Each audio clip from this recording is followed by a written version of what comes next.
Hi everyone! Hi everybody, it's Rachel from Small Provincial Shop. Today I have some new bows for you. This release is going to be based on Jasmine from Aladdin. I have a new addition to our fairy line, and the fairy today is Vidya. Today's bows are based on the Lion King.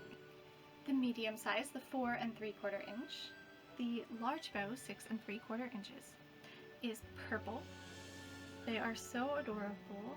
Today I've got a jewelry release for you. It's a choker necklace which is 12 7/8 inches long. These earrings are actually little bottles of pixie dust.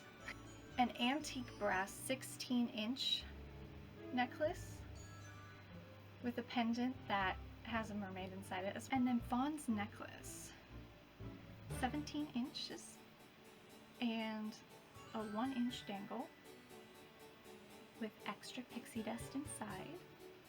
Today I'm going to be showing you how to Disneybound Winnie the Pooh. Today we're bringing you a Belle Disneybound. Today we have a new Disneybound for you, and it's Tinkerbell.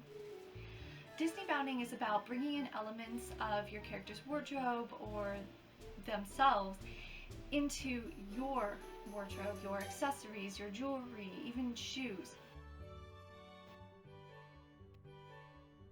I hope you enjoyed this video. I know I enjoyed making it. Thank you guys for watching. See you next time. Bye. So until next time, thank you for watching, and I hope you enjoy browsing through my accessories and what I have to offer. And hopefully you find something that inspires you and brings your Disney side out for everyone to see.